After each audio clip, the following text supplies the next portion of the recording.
ये जो gang rape की घटना हुई थी एक बच्ची के साथ, उसमें 3 आरोपियों को हमारे द्वारा आज गिरफ्तार किया गया है, जिनमें एक नसीम उर्फ छोटू करके है, दूसरे का नाम जितेंद्र खरे है और तीसरा सरफराज उर्फ सप्पू।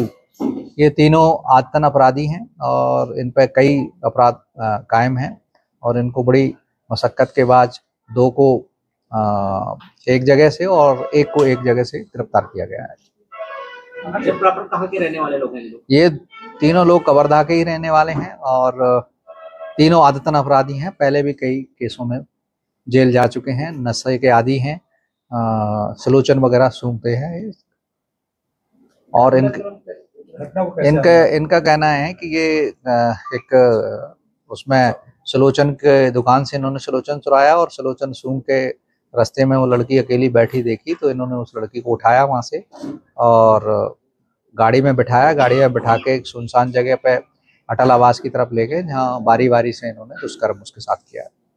इस प्रकार के अपराध में पूर्व में संलिप्त रहे? पूर्व में ये चोरियों के अपराध हैं इनके, वो चोरियों में और मारपीट के अपराधों में शामिल रहे। ये 3 के अलावा और कोई लोग थे? 3 के अलावा कोई और नहीं थे। ये तीनों ही उस लड़की को अपनी मोटरसाइकिल पर बिठा के ले गए थे और वहाँ उनके साथ दुष्कर्म किया। कहाँ से इनको गिरफ्तार की गई है? एक 2 को बैरियर चिल्पी की से किया है और एक को ये गंडई के पास में नर्मदा जगह है, वहां से गिरफ्तार किया है। ये भागने के प्रयास? हाँ, भाग रहे थे, भागते समय ही ये पकड़े गए हैं। क्योंकि एक घटना करने के बाद एक दिन ये बने रहे, इसके लिए हमने हमारी टीम ने बड़ी मशक्कत से काम किया, जिसमें करीब 150 से 200 आदतन अपराधी और शराबी जो असामाजिक तत्व थे उनसे पूछताछ की। उसी दौरान क्लू मिला था कि ये 3 लड़के हो सकते हैं इससे सूर्य के।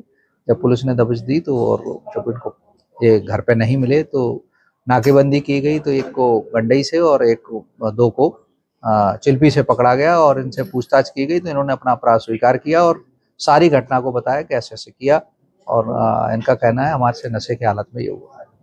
कितने टीम लगी थी सर इनको पकड़ने के लिए? मैं यहाँ से 4 टीम बनाई थी, इसमें 4 डीएसपी साहब लगाए थे और एडिशनल एसपी पंकज पटेल इसकी निगरानी करते रहे और कुल मिला के ये 36 घंटे के अंदर ही गिरफ्तार कर लिए गए। सर ये तीनों लड़के में कोई एक युवती से परिचित है? कोई भी नहीं, अभी ऐसा कुछ नहीं आया, लेकिन एक लड़का ओबती के मोहल्ले के जहाँ युवती किराए से रहती है उसी के आसपास का रहने वाला है। प्राइमरी मेडिकल रिपोर्ट में सामूहिक दुष्कर्म अभी मैं ये मेडिकल की बात को आपको शेयर नहीं कर सकता हूँ, लेकिन दुष्कर्म की पुष्टि हुई है। आरोपियों की तो आपराधिक पृष्ठभूमि रही है क्या पहले? हाँ, पर पहले है, इन पे एक पे 5 केस हैं, किसी पे 2 केस हैं, सारे लोग आदतन अपराधी हैं।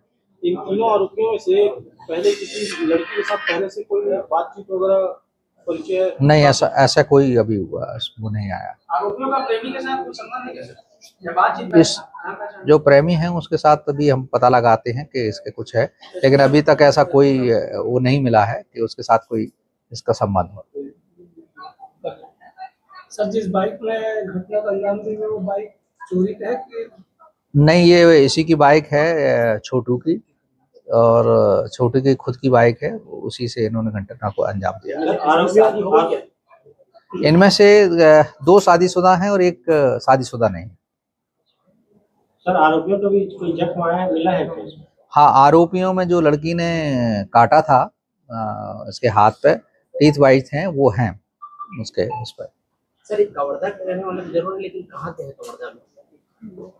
आरोपी कवर्धा में एक तो आदर्श नगर के हैं, कुछ डालडापारा और ऊर्जा पार्क जो मझगांव रोड पर रहने वाले हैं। सर पीड़िता को किसी प्रकार से हाल में कोई सहायता या फिर किस प्रकार उसको? देखिए, चूंकि पीड़िता अनुसूचित जाति की है और जनजाति की होने के कारण उसमें SC/ST एक्ट बढ़ाया गया है। अभी मैडम उसको विवेचना कर रही थी, अब DSP साहब करेंगे उसकी विवेचना और जो शासन से करीब 5 लाख की रुपए सहायता मिलती है वो उसको प्रकरण बना के हम शासन के पास भेजेंगे।